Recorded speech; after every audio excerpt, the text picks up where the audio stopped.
మంచిది నా ప్రియమైన దేవుని బిడ్డలారా. దేవుని వాక్యపు వెలుగులో మనం చూడగలిగితే ఈ సంవత్సరం దేవుడు మనకిచ్చిన వాగ్దానాన్ని మనము చదువుకున్నాం, దాని గురించినటువంటి సందేశము కూడా విన్నాం. మరి చాలా ప్రాముఖ్యమైన సమయానికి వచ్చి ఉన్నా గనక దేవుని వాక్యములో మొదటి యోహాను పత్రిక 5వ అధ్యాయము 4వ వచనాన్ని మనం చదువుకుందాం.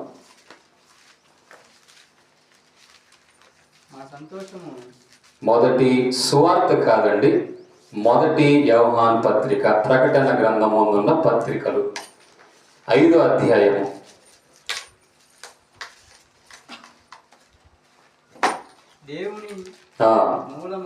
దేవుని మూలముగా పుట్టిన వారందరూను లోకమును జయించెదరు, లోకమును జయించిన విజయము మన విశ్వాసమే. గడి చెప్పండి హల్లెలూయా. 5వ వచనము కూడా చదివితే, యేసు దేవుని కుమారుడని నమ్మువాడు తప్ప లోకమును జయించువాడు మరి ఎవడు? ఆమేన్ హల్లెలూయా. ఈ సంవత్సరములో దేవుడు మరి మనతో మాట్లాడుతున్న మాట ఏంటంటే, దేవుని మూలముగా పుట్టిన వాళ్ళందరూ ఏం చేస్తారంటే లోకాన్ని అందరు చూస్తున్నారంటే, నేను చెప్పే మీకు ఇట్లా చూస్తున్నారంటే ఇక్కడ మీరు పండుకుంటున్నారు వెళ్ళుకున్నారు అర్థం కావట్లా. నన్ను ఉరివి చూసినా పర్లేదుగా చూడండి, ఆ పిల్లలు చూడండి, చూడండి కట్టీలు కూర్చుకుందాం అనుకోండి, కట్టీలు కూర్చుకుంటారు. ఆమేన్ హల్లెలూయా. చాలా మంచిది. దేవుని వాక్యం చెప్తున్న మాట ఏమంటే, దేవుని మూలముగా పుట్టిన వాళ్ళందరూ లోకమును ఏం చేస్తారంట? జయిస్తారు. దేవుని మూలముగా పుట్టడం అంటే అర్థం ఏంటి? ఏమండి దాని అర్థం ఏంటి అంటే, మారు మనస్సు పాప క్షమాపణ నిమిత్తమైన బాప్తిజమము పొందిన ప్రతి వారు కూడా దేవుని మూలముగా పుట్టినవాడు. హుషారు చెప్పండి హల్లెలూయా. మరి దేవుని మూలముగా పుట్టాలంటే తండ్రి కుమార పరిశుద్ధాత్మ నామములో బాప్తిజమము తీసుకోవాలి. అర్థమైందండి? ఏ నామములో తీసుకోవాలి? తండ్రి కుమార పరిశుద్ధాత్మ నామములో. యేసు నామములో లేదు, పరిశుద్ధాత్మ నామములో కాదు. ఎందుకంటే ఈ యావత్ సృష్టిని నిర్మించింది త్రియేక దేవుడు గనుక నూతన సృష్టిగా మార్చబడడానికి కూడా త్రియేక దేవుడే కారణమై ఉంటాడు. హుషారు చెప్పండి హల్లెలూయా. నా ప్రియమైన దేవుని బిడ్డలారా, దేవుని వాక్యాలు మనం చూస్తూ ఉన్నాం. దేవుని మూలముగా పుట్టిన వాళ్ళు మాత్రమే లోకాన్ని జయిస్తారు. లోకములో ఉన్నవాళ్ళు లోకానికి లోకాశలకి బానిసలుగా ఉంటారు కనుక వాళ్ళు లోకాన్ని జయించలేరు. లోకమనగా దేవుని వాక్యం అంటుంది, శరీరాశ, నేత్రాశ, జీవపు డంబం. ఏంటంటే లోకమనగా శరీరాశ, నేత్రాశ, జీవపు డంబం. ఇలాంటి వాటిని జయించాలంటే నీవు దేవుని మూలముగా పుట్టినవాడువై ఉండాలి. లోకపరంగా నువ్వు జయించలేవు. ఎప్పుడైతే నీ దేవుని మూలంగా పుడతావో, ఎప్పుడైతే మారు మనసు పాప క్షమాపణ నిమిత్తమైన బాప్తిజమము పొందావో, అప్పుడు నీ యొక్క ఆత్మ సమానమైన యుద్ధ భూమిలో ఉన్నావని అర్థం. అప్పటి వరకు నీవు కనబడుతున్న మనుషులతో పోరాడుతున్నావు.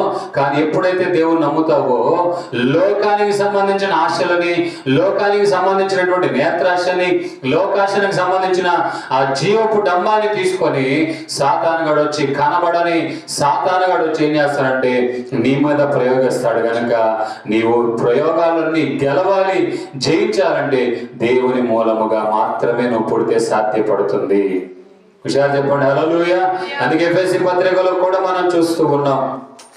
చూడండి, ఎఫెసీ పత్రికలో మనం పోరాడున్నది శరీరాలతో కాదు, కానీ ప్రస్తుతపు అంధకార సంబంధమైన లోకనాథులతో పోరాడుతున్నాం. చదవండి వాక్యం, చదవండి. ఎఫెసీ పత్రిక, ఎఫెసీ పత్రికలో 6వ అధ్యాయము 12వ వచనం, ఏలయనగా మనం పోరాడున్నది శరీరులతో కాదు, కానీ ప్రధానులతోనూ అధికారులతోనూ ప్రస్తుత అంధకార సంబంధులకు లోకనాథులతోనూ ఆకాశ మండలమందు దురాత్మల సమూహముతోనూ పోరాడుచున్నాం. ఆమేన్, హల్లెలూయా. ఎవరితో ఇప్పుడు నీ పోరాటం? మనుషులతో కాదండి, ఇంట్లో ఉన్నవాళ్ళతో కాదు. ఇంట్లో ఉన్న వాళ్ళు అలా ఎందుకు మార్చబడుతున్నారనే ప్రశ్నకు కారణం ఇదే. వాళ్ళందరూ ప్రస్తుతం అంధకార సంబంధమైన లోకనాథులకు ఏమైపోయారంట? బానిసలుగా ఉన్నారు. వాళ్ళ హృదయం వాళ్ళ స్వాధీనంలో ఉంది. ఆ అంధకార సంబంధమైన లోకనాథులు అనగా దురాత్మల సమూహమునకి స్వాధీనం ఉంది కనుక నీకొక పరీక్ష లాగా నిలబడుతుంది నీ ముందు. ఆమేన్, హల్లెలూయా. ఏమోనండి మా ఇంట్లో మారడండి, ఏమోనండి మా ఆవిడ మారదండి, ఏమోనండి మా పిల్లలు మారవండి. నువ్వు చెప్తే మారరు, కానీ అలాంటి వాళ్ళతో పోరాడాలంటే మామూలు మనుషులతో పోరాడినట్లుగా కాదు. అర్థమైందండి? మామూలు మనుషులతో పోరాడినట్లుగా కాదు. మరి ఎలా పోరాడాలి? కానీ లోకమునందు నీవు దేవుణ్ణి మూలముగా పుట్టినవాడు గనుక నీవు జయాన్ని పొందాలని దేవుడు కోరుతున్నాడు. ఒక జయ జీవితము జీవించాలని దేవుడు కోరుతున్నాడు. ఆమేన్, హల్లెలూయా. నా ప్రియమైన దేవుని బిడ్డలారా, అలా నీవు జీవించాలి, అలా జయ జీవితము నీవు కలిగి ఉండాలంటే నీవు దేవుని దగ్గర ఓడిపోవాల్సిన అవసరం ఉంది. నీవు దేవుని దగ్గర ఏమైపోవాలంట? ఓడిపోవాలి. అప్పుడే గెలుస్తావు. లోకపరంగా గెలుపు దేవుని విషయంలో ఏమంటే ఓటమితో సమానం. కానీ దేవుని విషయంలో నువ్వు ఓడిపోయావనుకో లౌకిక పరంగా గెలుస్తావు. ఆమేన్, హల్లెలూయా. నా ప్రియమైన దేవుని బిడ్డలారా, లోకాన్ని గెలవటం దేవుడు నీకు నిర్ణయించిన టాస్క్.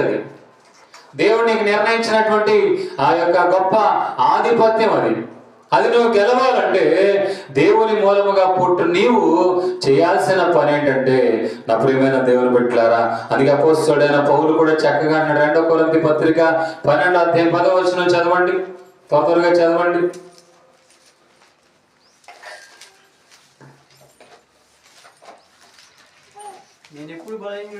నేనెప్పుడు బలహీనుడును అప్పుడే నేను బలవంతుణ్ణి గనుక బలహీనతలోను నిందల్లోను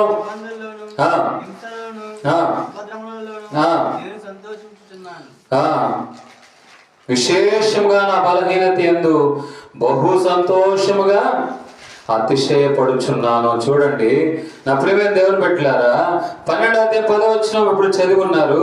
నేను ఎప్పుడు బలహీనుడునో అప్పుడే. బలహీనుడు ఎక్కడ కావాలంట? దేవుని సన్నిధానంలో అవ్వాలి. ఏంటో ఆ బలహీనత మీకు అర్థమయ్యేటట్టు చెప్తా. ఈ మాటలు మీరు వినడానికి ప్రయాసపడండి, అర్థం చేసుకోండి. ముఖ్యమైన మాట, మూలవాక్యం, నీవు లోకాన్ని జయించాలి. అర్థమైందండి? మూలవాక్యం ఏంటి? వింటున్నారా? ఏంటి ఏంటి చెప్పాలి. మీరు చెప్తేనే అర్థమవుతుందని, లేకపోతే మీకు చాలా ఇబ్బంది. ఇంకా చర్చ ఇదైపోవడం తప్పే ఉండదు. సబ్జెక్టు మీరు లోకాన్ని జయించాలి, లోకాన్ని జయించడం. అర్థమైందా? లోకాన్ని జయించాలంటే దేవుని మూలముగా పుట్టాలి. లోకాన్ని జయించాలంటే ఏమండి? ప్రభు సన్నిధానములో నీవు బలహీనుడైపోవాలి. ఎలా బలహీనుడైపోవాలి అనేది నేను చెప్పగలిగితే దానియేలు గ్రంథంలో 10వ అధ్యాయం 7వ వచనం మనం చదువుదాం. త్వరగా మీరు చదవాలండి. వాక్యం తెలిసిన టక్కని తీయండి. 10వ అధ్యాయం 7వ వచనం.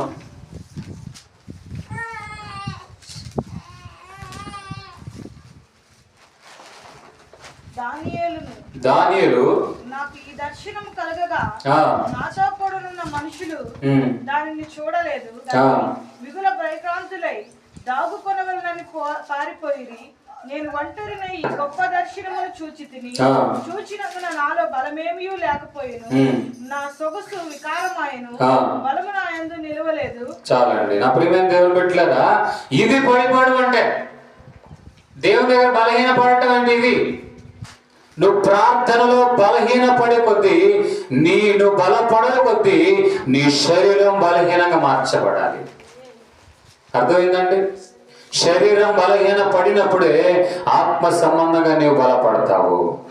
నా మాట అర్థమైందండి? ప్రార్థనలో బలపడినప్పుడే లోకాన్ని నీవు జయించగలుగుతావు. దానియేలు అను నేను అని తన గురించి చెప్తున్నాడు. నేను ఎప్పుడైతే ప్రార్థనలో ఉన్నానో, నేను ఎప్పుడైతే ఈ గొప్ప దర్శనాన్ని చూస్తూ ఉన్నానో ఏమైందంటండి, నా ప్రియమైన దేవుని బిడ్డలారా, నాతో కూడా ఉన్నవాళ్ళు దాన్ని చూడలేదు కానీ మిగులు భయాక్రాంతులై దాగు కొనవలనని పారిపోయారు. నేను ఒంటరినై ఈ గొప్ప దర్శనమును చూచితిని, చూచినందున నాలో బలమేమీ లేకపోయేను. అర్థమైందని నా మాటలు అర్థమవుతున్నాయా? నువ్వు ఎప్పుడు దేవునిలో బలహీన పడతావో, ప్రార్థన చేస్తూ చేస్తూ చేస్తూ గంటల తరబడి దేవుని దగ్గర గడుపుతూ నీవు బలహీన పడతావో అప్పుడు నీవు బలపడతావు. అప్పుడే నీవు లోకాన్ని జయించగలుగుతావు. అపోస్తలుడైన పౌలు అంటే నేను ఎప్పుడు బలహీనుడనో, ఎక్కడ బలహీనత ఎక్కడ నీకు రావాలి అంటే దేవుని దగ్గర నీవు అప్పగించుకోవాలి. ఒక బలహీనమైన వ్యక్తిని బలమైన వాడు ఏదైనా చేయగలడు. ఆ విధంగానే దేవునికి నేను సరెండర్ అయిపోతున్నాను, నన్ను నేను నీకు అప్పగించుకుంటున్నాను, ఇక నా దగ్గర ఏమీ లేదయ్యా, అంతా నువ్వే. ఒకసారి చెప్పండి హల్లెలూయా. పరిశుద్ధ గ్రంథంలో రాజులు కూడా, విస్తారమైన సైన్యము కలిగిన వాళ్ళు కూడా వాళ్ళు ప్రార్థన చేసేటప్పుడు ఇలాగే ప్రార్థన చేశారు. నాకేమీ తోచట్లేదు ప్రభా. తోచట్లేదు అంటావేంటయ్యా అంత సైన్యం పెట్టుకొని? తోచట్లేదంటే అంతమంది సలహాదారులు పెట్టుకొని? తోచట్లేదంటే అంత యుద్ధ నైపుణ్యం కలిగి ఉన్నవాళ్ళని పెట్టుకొని? కానీ వాళ్ళ నమ్మకం ఏంటో తెలుసా?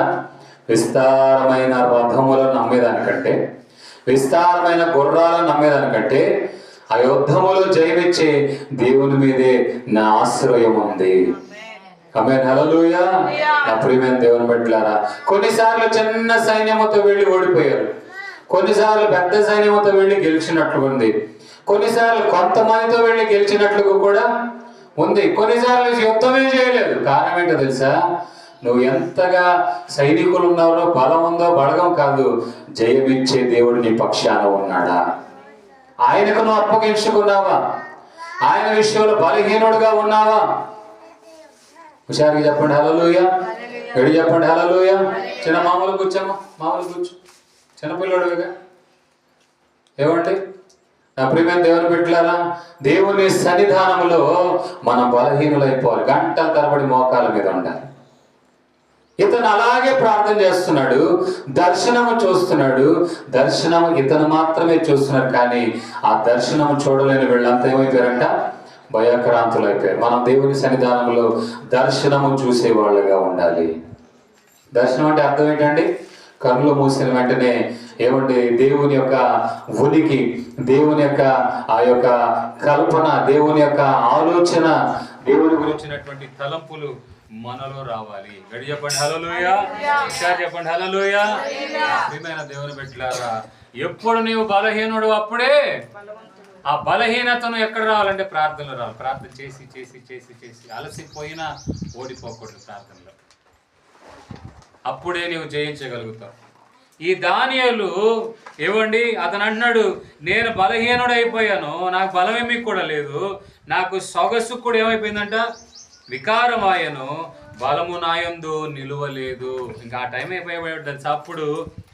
అప్పుడు ఒక అతను ఏం చేశాడంటే నేలను సాష్టాంగపడి గాఢ నిద్రపోయాడు. బలహీనం అయిపోయి అక్కడే నిద్రపోయాడు, అక్కడే పడిపోయాడు, కానీ లేచిపోలేదండి. ఆ మాట మీరు అర్థం చేసుకోండి. ఎంత ప్రార్థనలో ఉంటారో అంతగా లోకాన్ని జయిస్తారు. ఒకసారి చెప్పండి హల్లెలూయా. 5 నిమిషాల ప్రార్థన కాదు. ఒకవేళ 5 నిమిషాలు చేసావా, నెక్స్ట్ 10 నిమిషాలు చేయి. నాకు ప్రార్థన కుదరట్లేదు పాస్టర్ గారు, ఏం చేయాలి అర్థం కావట్లేదు, దేని గురించి చేయట్లంటే రాసుకో, అన్ని విజ్ఞాపనల కోసం రాసుకో. చేసిందే చేసిందనే చెయ్యి. ఏం తినట్లా? పొలం మధ్యలో ఒక పెళ్ళి ఉంది, సాయంకాలం పెళ్ళి ఉంది, ఉదయం ఒక పెళ్ళి ఉంది అంటే పోరు. ఇక్కడ పొలం బాగాలేదు, ఉదయం అక్కడ బాగుంది, సాయంకాలం ఇక్కడ బాగుంది అనుకోవా? అక్కడ మనకు ఇది రాదు. మరి ప్రార్థన అన్న వెంటనే చేసిందే చేసింది, పాడిందే పాడింది కాదు. మనం అలసిపోయిన ఆయన అలసిపోయాడు అనడానికి. హుషారు చెప్పండి హల్లెలూయా. అన్ని రాసుకో, పేర్లు రాసుకో, విజ్ఞాపనలు రాసుకో, గవర్నమెంట్ గురించి రాసుకో, సంఘం గురించి రాసుకో, సంఘ విశ్వాసాల గురించి రాసుకో. ఎన్ని ఉన్నాయండి, నువ్వు ప్రార్థన చేయాలి. కానీ అన్నీ తీసుకొని ప్రార్థన చేసుకొని కొద్ది రోజులు అలా ప్రార్థన చేస్తుండగా అవన్నీ మనసులో ఉండిపోతాయి. ఇక నీవు గంటల కొద్ది ప్రార్థనలు గడుపు. ఒకరోజు నిర్ణయించుకో ఉపవాస ప్రార్థన ఈ సంవత్సరం నుండి. ఆమేన్ హల్లెలూయా. నా వల్ల కాలేదండి అనిపించింది అనుకో, ఉపవాసం ఉండు, ఆడే పడిపో, ఇబ్బంది లేదు. లేపుతారు, ఎవరైనా వచ్చి లేపుతారు, నిమ్మకాయ చూసి ఏదో ఒకటి వస్తారు. కానీ మనం గెలవాలి. హుషారు చెప్పండి హల్లెలూయా. మనం గెలవాలి. మనం గెలవాలంటే నువ్వు ఓడిపోవాలి ప్రార్థనలో. నువ్వు ప్రార్థనలో ఓడిపోవాలి. చేసి చేసి చేసి పడిపోవాలి, అప్పుడు నిలబడతావు. గడి చెప్పండి హల్లెలూయా. ప్రియమైన దేవుని బిడ్డలారా, ఎప్పుడైతే అతడు బలహీనమైపోయి సాష్టాంగా పడ్డాడో అప్పుడంట చూడండి, దేవుని వాక్యం అంటుంది చక్కగా 10వ వచనం, అప్పుడు ఒకడు చేతితో నన్ను ముట్టి నా మోకాళ్ళను అరచేతులను నేల మోపి నన్ను నిలవబెట్టి నీవు బహుప్రియుడు గనుక నీ యొద్దకు పంపబడితిని. నీవు లేచి నిలవబడి నేను నీతో చెప్పు మాటలు తెలుసుకొనమని. చాలండి, చూసారండి. ఈ రోజున నీ కుటుంబం గురించి నువ్వు తెలుసుకోవాలి. ప్రార్థన ఏదో ప్రవచనం అనుకుంటున్నారు మీరు, ఏదో ఎవరో భాష గారు చెప్తున్నారు, ప్రార్థన చేసి చెప్పండి. నువ్వు ప్రార్థన చేసినా చెప్తాడు దేవుడు. ఆడిపోయి క్యూలో నిలబడాల్సిన అవసరం లేదు. ఆమేన్ హల్లెలూయా. హుషారు చెప్పండి హల్లెలూయా. ప్రియమైన దేవుని బిడ్డలారా, ఈ ప్రవచనాలని భాషలని ఇవన్నీ కాదండి, నువ్వు ప్రార్థన చేసినా దేవుడు చూపిస్తాడు. అర్థమైందన్నమాట. ఇతను ప్రార్థన చేస్తున్నాడు, దేవుని సన్నిధానంలో గంటల కొద్ది గడుపుతున్నాడు. ఎప్పుడైతే బలహీనంగా ఉండిపోయి పడిపోయాడో, బలము లేనివాడిగా పడిపోయాడో, అప్పుడు ఒక అతను వచ్చి, అనగా దేవుని దూత వచ్చి అతనిని ముట్టి మోకాళ్ళను చేతులను అతను ఏం చేశాడంట, నిలవబెట్టాడంట మరలా. ఆమేన్ హల్లెలూయా. ఒకసారి మీకు అర్థమైందో, ఒక్కోసారి మెలుకు వచ్చేది ఉదయం. ఏమవుతుంది? అర్థమైందంటే నువ్వు ప్రార్థన చేయాలని అర్థం. నీ ప్రార్థన ఎవరికి అవసరం అని అర్థం. నువ్వు ప్రార్థన చేయ, ప్రభువా ఈ సమయం మరి నన్ను ఎందుకు లేపేవో నాకు తెలీదు, ఈ ప్రార్థన ఎవరికి అవసరమో నాకు తెలీదు, ప్రార్థన చేస్తున్న వాళ్ళ కోసం నువ్వు కార్యం చేయి. చెప్పండి హల్లెలూయా. అడిగి చెప్పండి హల్లెలూయా. నీకు ఏమండి సమీపముగా ఉండి ఒక గొప్ప ఆశీర్వాదానికి మూలం, ఆరోగ్యానికి కారణం ఏంటంటే ప్రార్థన మాత్రమే. ఇక్కడ నువ్వు గెలవడం నేను గెలవడం కాదండి, దేవునిలో ఆయనను గెలిపించాలి మనం. సాతాను గాడు ఏం చేస్తాడు తెలుసు, ఈళ్ళు కొట్టుకున్నారు గొప్పనంత పాడైంది. అందుకని అటున్నోడిని ఈడు గెలుగుతాడు, ఇటున్నోడిని వాడు గెలుగుతాడు, మొత్తానికి గొడవ. గెలిపించాల్సింది ఎవరిని? యేసయ్యని గెలిపించాలి. ఎలా గెలిపించాలి? మనము దేవుని దగ్గర లోబడి, మనము దేవుని దగ్గర బలహీనంగా ప్రార్థనలో గడపటం వల్ల. ఎవరైతే ప్రార్థనలో ఉంటారో వారు ప్రత్యేక రీతిగా కనబడతారు. వాళ్ళ ప్రార్థనా జీవితం వాళ్ళను చూసినప్పుడే అర్థమైపోద్ది అన్న సంగతిని మర్చిపోవద్దు. ఎప్పుడైతే అతను లేచాడో, అతను ప్రార్థనలో బలపడ్డాడో, ఏమండి ఆ దానియేలు గ్రంథంలోనే నేటికి కూడా జరుగుతున్నటువంటి ఈ యొక్క పరిపాలన గురించినటువంటి దర్శనం ఆ రోజులోనే దేవుడు దానియేలుకి ఇచ్చాడు. ఆమేన్ హల్లెలూయా. ఇదే దానియేలుని ఏమండి ఆ సింహాల గుహలో వేసిన ఏమండి సింహాలు ఏ హాని చేయకుండా దేవుడు కాపాడాడు. ఎందుకో తెలుసా? ఇతను ఒక ప్రార్థన పరుడు. ఇతను ప్రార్థనలో గంటల కొద్ది గడిపి బలహీనంగా పడిపోయి దేవుని దర్శనాలు పొందినవాడు. మరి ఈ రోజున నీ కుటుంబం గురించి నీకు దర్శనం ఉందా? ప్రార్థన చేస్తున్నావా? ఆమేన్ హల్లెలూయా. మారాలి. ఎలా మారాలి ప్రభువా? మా ఆయన మారాలి ప్రభువా, నా కుటుంబం మారాలి, నా కాలనీలో ఉన్న మారాలి. అయ్యా అందరూ నా వాళ్ళే, నాలాగా పుట్టిన వాళ్ళే, నా పోలికలో చేయబడిన వాళ్ళే, వాళ్ళు కూడా మారాలయ్యా అని ప్రార్థన చేస్తే దేవుడు నీకు దర్శనం ఇస్తాడు. నువ్వు వాళ్ళకి ఎలా చెప్పాలో నేర్పిస్తాడు. నువ్వు చెప్పాలంటే మైకులు సిస్టమ్ కొనాల్సిన అవసరంలా. అర్థమైందండి? ఇప్పుడంతా ఎన్ని జనాల్లో కొట్టుకుపోతున్నాయి, కానీ ఆ రోజులు అలాగా వ్యక్తిగతంగా పోయి చెప్పేవాడు. యేసు ప్రభు మరి ఏం చేశాడు? సువార్త ప్రకటించేటప్పుడు రైతుల దగ్గర వాళ్ళు వ్యవసాయం చేస్తున్నప్పుడు వాళ్ళతో కలిసి కూర్చొని ఏం చేసేవాడు తెలుసా? విత్తనాల గురించి చెప్పేవాడు. ఎక్కడ వాళ్ళు చేసే పని దగ్గర వెళ్ళేవాడు. ఏమండి యేసు ప్రభు ఆ యొక్క జ్ఞానం ఎలా సంపాదించాడంటే రాత్రంతా ప్రార్థనలు గడపడం వల్ల. ఆమేన్ హల్లెలూయా. రాత్రంతా దేవుని మీద పాదాల మీద పడటం వలన కుమారి దగ్గర పోతున్నాడు, కుమారి గురించి చెప్తున్నాడు, ఆ కొండల గురించి చెప్తున్నాడు. ఈ రోజున మనము కూడా లోకాన్ని జయించాలి, లోకాశలు జయించాలి, జీవపు డంబాన్ని జయించాలి, నేత్రాశని జయించాలంటే ప్రార్థనలో దేవుని దగ్గర ఓడిపోవాలి. ఆమేన్ హల్లెలూయా. అప్పుడే నీవు గెలుస్తావు. ఇక్కడ గెలిచావా బయట ఓడిపోతావు. గెలవడం అంటే అర్థమైంది, నీ సొంత ఆలోచనలు బట్టి, నీ సొంత తలంపులు బట్టి. ఇక్కడ ఒకవేళ అనుకొని నేను అనుకుందే జరుగుతుందని ఆనందపడ్డావు అనుకో, నువ్వు ఏమైపోతున్నావు, ఇక్కడ గెలిచినట్టు ఇక్కడ అనిపించవచ్చు నీకు, కానీ నువ్వు ఓడిపోతున్నావు. ఆమేన్ హల్లెలూయా. నా మాట మీరు అర్థం చేసుకోవడానికి ఇష్టపడండి. దేవునికి అప్పగించుకున్నప్పుడే దేవుడు నేను అనేకమైన వాటి మీద నియమిస్తాడు. ఆయన మాట విన్నప్పుడే అనేకులు నీ మాట వినేటట్టుగా చేస్తాడు. అంటే ఇక్కడ నువ్వు దేవునికి ఏది చేస్తావో లోకంలో నీకు ప్రజలు అది చేస్తారు. నువ్వు ఇక్కడ బలహీన పడితే అక్కడ నీవు గెలుస్తావు. నిన్ను గౌరవించే ప్రజలని దేవుడు లేవనెత్తుతారు. ఇక్కడ తెలివితేటలు వాడాల్సిన అవసరంలా, దేవుని ఔన్నత్యమే పనిచేస్తుంది. నిజమేనండి. ఆత్మీయతలో నీ సొంత తెలివితేటలు వాడుతున్నావు అంటే దేవునికి స్థానం ఇవ్వట్లేదు అని అర్థం. అర్థమైందండి. గనుక నీవు ఎక్కడికి వెళ్ళినా చేయగలగాలి. అర్థమైందండి. లోకంలో ఉన్న వాటి అన్నిటి మీద జయాన్ని పొందాలంటే ప్రార్థనలో నీవు గడిపి అవసరమైతే అక్కడే బలహీన పడిపోవాలి, అవసరమైతే అక్కడే ఆయన పాదాల మీద పడిపోవాలి. ఉపవాస ప్రార్థనలు ఉన్నవాళ్ళు ఎలా ఉంటారండి మీరు చెప్పండి? ఎలా ఉంటారు ఉపవాస ప్రార్థనలు ఉన్నవాళ్ళు? నీరసంగా. ఎందుకని ఉంటారు? చాలాసేపు ప్రార్థనలకు గడిపి తిండి తిప్పలు లేకుండా ఉంటారు. కానీ ఉపవాస ప్రార్థన అయిన తర్వాత వాళ్ళ జీవితాలు గొప్పగా ఉంటాయి. నిజమండి. విషయాలు చెప్పండి. హల్లెలూయా. నువ్వు బలహీన పడిపోవాలి, ఏమండి, నీవు నీరస పడిపోవాలి. నువ్వు గదిలో వెళ్ళి తలుపులు వేసుకొని ప్రార్థన చేయి, గంటల తరబడి ప్రార్థన చేయి. ఇంకా లోకంతో పని లేకుండా ముందే చెప్పేసి నేను ప్రార్థన చేయడానికి వెళ్తున్నాను. ముందే రోజు చెప్పాడు, ఏం కావాలి, ఏం సంగతి చెప్పండి, అన్నీ చేసి పెడతాను. లేదా ఒకరోజు అడ్జస్ట్ అవ్వండి, నేను దేవుని పాదాల దగ్గర గడపాలనుకుంటున్నాను. హుషారు చెప్పండి. హల్లెలూయా.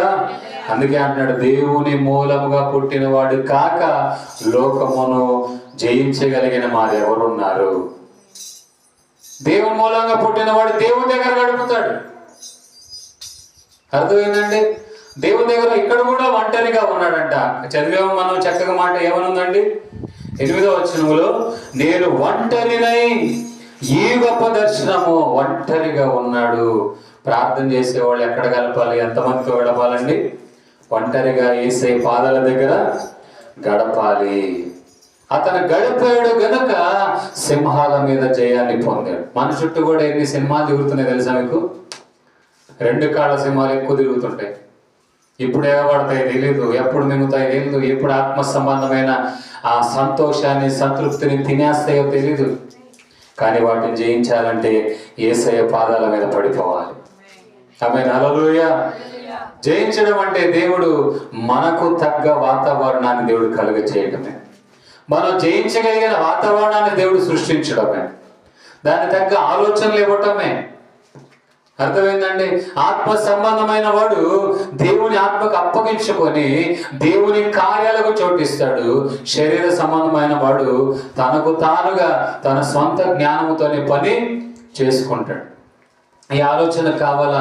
ప్రార్థన దగ్గర వెళ్ళిపోయి, ప్రభువా ఇలా అనుకుంటున్నానయ్యా, నీ సహాయం కావాలి, నీ ఆలోచన కావాలి. ఏమంటే ఎవరి దగ్గర వెళ్ళాల్సిన అవసరంలా నీ మోకరించి ప్రార్థన చేస్తే చాలు. ఈరోజు ఇలాంటి వల్ల చాలా జరుగుతున్నాయి. అర్థమైందండి. పాస్టర్ గారు చెప్పారు అని అనుకొని అలాగే ఉండిపోతున్నారు. కానీ వాళ్ళంతా వాళ్ళు ప్రార్థన చేయట్లా. అర్థమైందండి. ఒక అతను చాలా మంది మధ్య దానికి తగ్గోళ్ళు కూడా సిద్ధపడిపోతున్నాడు. చర్చికి తీసుకెళ్లారు, పాస్టర్ గారు హాస్పిటల్కి వద్దన్నారు, దేవుడు ముడతాడు బాగు చేస్తాడు అన్నాడు, వాడు చచ్చిపోయాడు అండి అని అన్నారు. అది కాదు అర్థం. నువ్వు ప్రార్థన చేయాలి అక్కడ. ఆమేన్ హల్లెలూయా. నువ్వు కూడా ప్రార్థనలో గడపాలి. వాడిని అక్కడ వేసేసి ఎవరంతా తిరిగి వస్తాను పాస్టర్ గారు అండి, నువ్వు ప్రార్థన చేసుకొని కాదు అర్థం. ఆమేన్ హల్లెలూయా. నా ప్రియమైన దేవుని బిడ్డలారా, ఇక దానియేలు ప్రార్థనలు గడిపాడు, సింహాలను గెలిచాడు. హల్లెలూయా చెప్తారా? ప్రార్థనలు గడిపాడు, రాజాజ్ఞను మార్చాడు. రాజాజ్ఞ అంటే అర్థం ఏంటి? అప్పటి వరకు రాజు నియమించిన ఆ కట్టడలనే మార్చేశాడు. ఈ రోజున ప్రతి క్రైస్తవునికి అట్టి బలము ఉంది. ఉందా లేదా చెప్పండి. కానీ మనము ఊరికేనే లౌకిక పరంగా బలహీన పడిపోతాం. కానీ దేవుళ్ళను బలహీన పడాలి, లోకాన్ని జయిస్తాం. అర్థమైందండి? వీళ్ళ దేవుడే పూజార్హుడు, వీళ్ళనే ఆరాధన చేయాలి అనే శాసనం బయలుదేరింది దానియేలు కాలంలో. మరి ఆ రోజున ప్రభుత్వాలనే గడగడ వణిగించారు. ప్రార్థన చేసే వాళ్ళకి రాజే భయపడిపోయాడండి.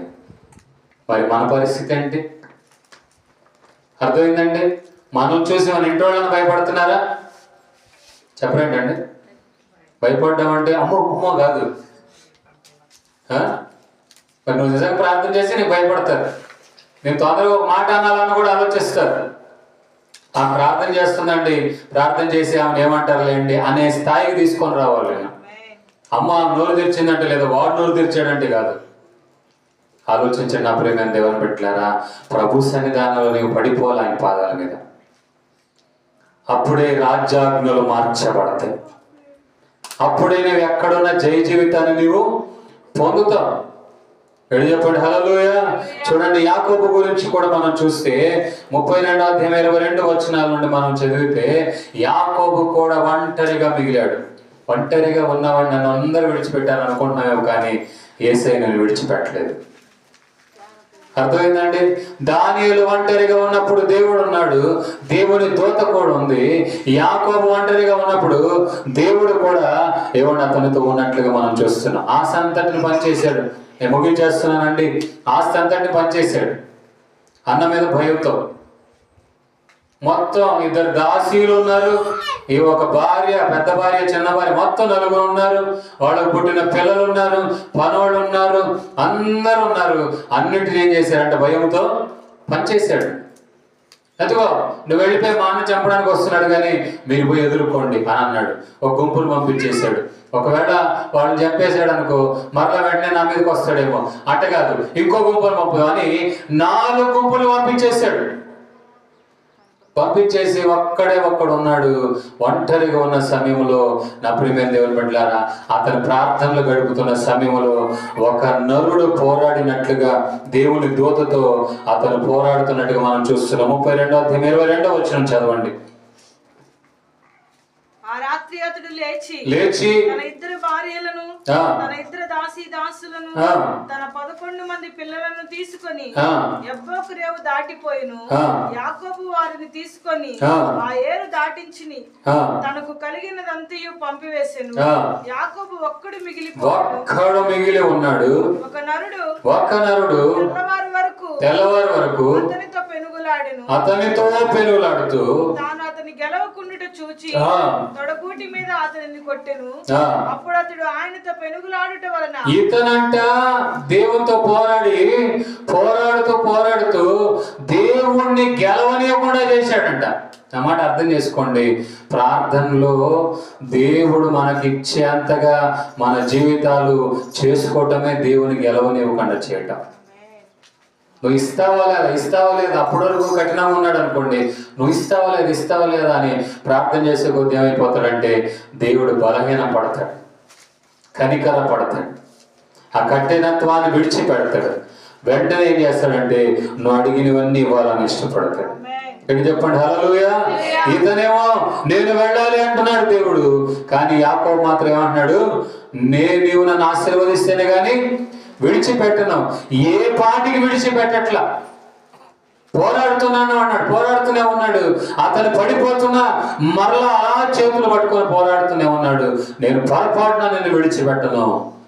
ఆఖరికి శరీర సంబంధమైన గాయము జరిగిన ఓడిపోలేదండి. ఎవరు? యాకోబు. ఓడిపోనివ్వలేదు.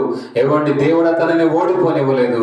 ఎప్పుడైతే అతని దేవుని దగ్గర పడిపోయాడో అతనంట మరింతగా దీవించబడ్డాడు. హుషారు చెప్పండి హల్లెలూయా. నీవు మరింతగా దీవించబడాలన్నా, మరింతగా జయించాలన్నా నీవు దేవునిని గెలవనివ్వకుండా చెయ్యాలి. అర్థమైందండి? చాలా సున్నితమైన అర్థం చేసుకోవాలంటే అర్థమైందండి.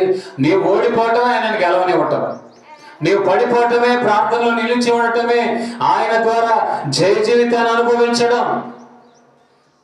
కనుక ఈ సంవత్సరం అంతా కూడా మనకు జయం కావాలన్నా, ఆశీర్వాదాలు కావాలన్నా మనం ఏం చేయాలండి? ఆయన పాదాల మీద పోవాలి, బలహీన పడిపోవాలి, మోకాళ్ళ మీద ఉండాలి. ఒకరోజు నిర్ణయించుకోవాలి ఉపవాస ప్రార్థన, వారానికి ఒక రోజు. ఎంతమంది ఉపవాసం ఉంటారు మరి ఈ సంవత్సరం? అవి నెలలు భాషణం అది మాకు తప్పదు ఇది, అర్థమైందండి? ఎంతమంది ఉపవాసం ఉంటారు? ఒక పూటైనా చేతులు ఎత్తకండి, మళ్ళీ నిలబడే పని అయితేనే. ఒకరోజు నిర్ణయించుకోవాలి, ఒక పూట కానీ ఒక రోజు కానీ, ముందు ఒక పూట, తర్వాత తినడం కాదు, ఉపవాసం గురించి చెప్తున్నా. 2 పూటలు ఉపవాసం, తర్వాత 3 పూటలు, ఆ తర్వాత నువ్వు వద్దని అలవాటు అయిపోద్ది. ఒకసారి చెప్పండి హల్లెలూయా. ఏదైనా మొదట కష్టంగా ఉంటుంది, ఆ తర్వాత సులువుగా అన్ని నువ్వు చేయగలుగుతావు. ఆమేన్ హల్లెలూయా.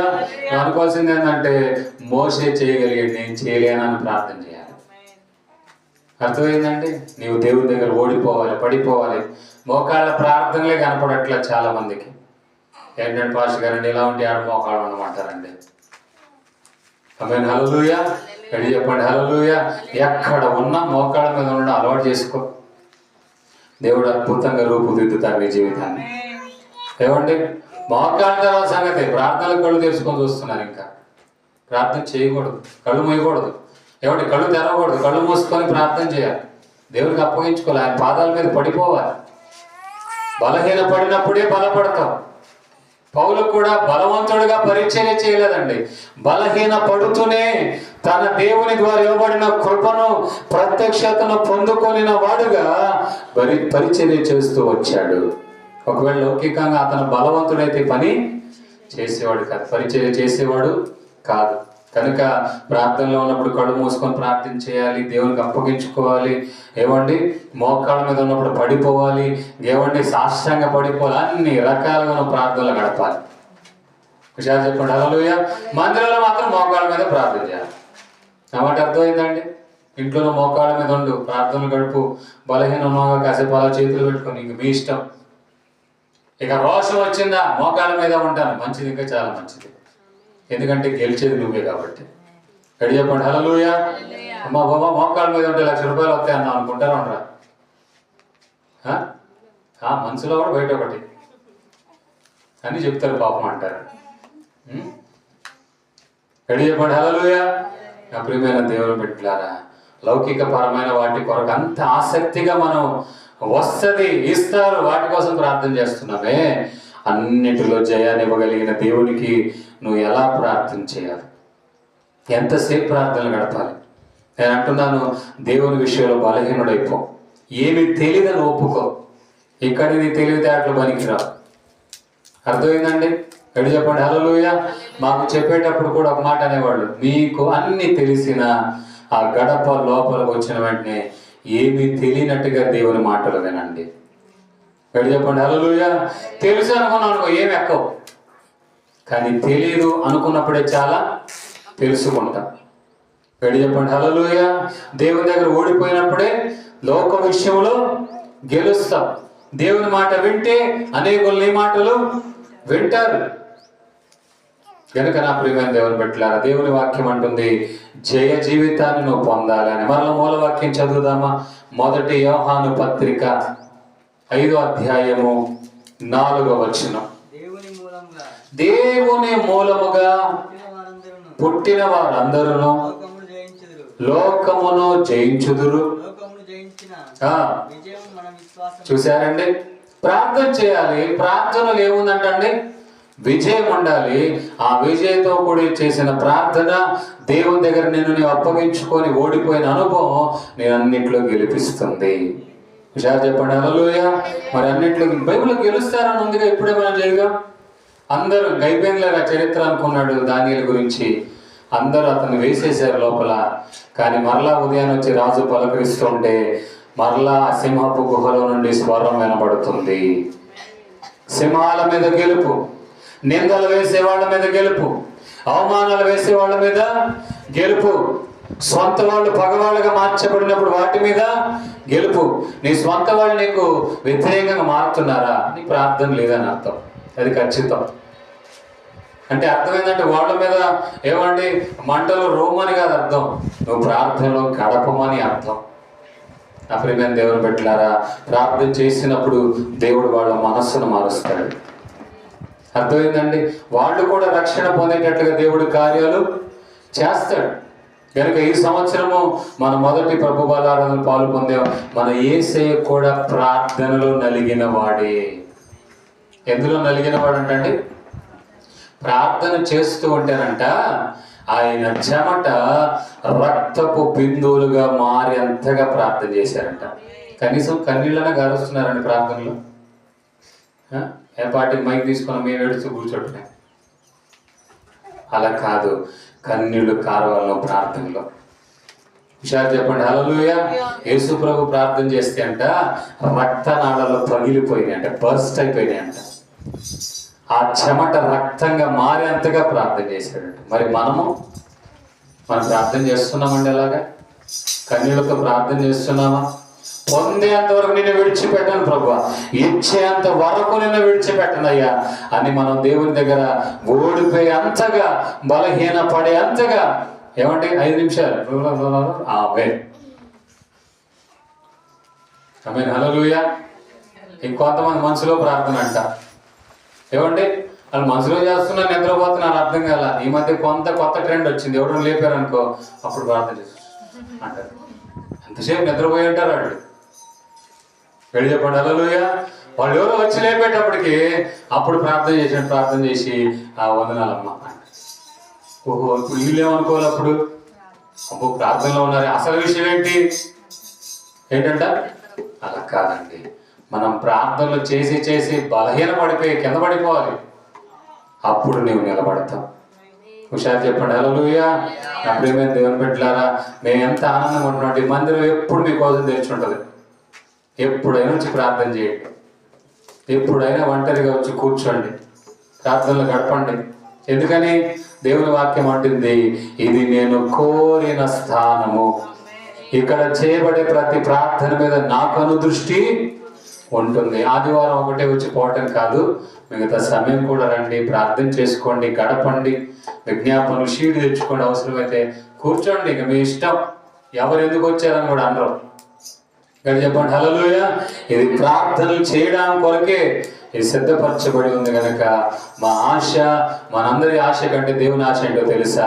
నీవు నా దగ్గర ఓడిపో, నేను అందరి ఎదుట అన్ని విషయాలలో నిన్ను గెలిపిస్తాను, లోకాన్ని జయించే కృపను నీకు ఇస్తాను. ఆమేన్ హల్లెలూయా. నువ్వు ఎక్కడ వెళ్ళినా నిన్ను తలగానే నిలబెట్టే పని నాది. నువ్వు ఎక్కడికి వెళ్ళినా అనేకులు నీ నామాన్ని బట్టి, నీ పేరుని బట్టి నేను ఘనపరిచే స్థితిలో హెచ్చించే పని నాది. కానీ నా విషయంలో నీవు తగ్గించుకో. ఎంత గొప్ప విషయం కదండి. మనం ఎక్కడ తగ్గించుకుంటే అక్కడ హెచ్చింపడతాం. మనం ఎక్కడ మాట అంటే అక్కడ అనేకులు మన మాట, మనం ఎక్కడ ఓడిపోతే అక్కడ మనము గెలుస్తాం. వెళ్ళి చెప్పండి హల్లెలూయా. ఆ విధమైనటువంటి అనుభవాలలో పరిశుద్ధాత్మ దేవుడు మనల్ని నడిపించును గాక.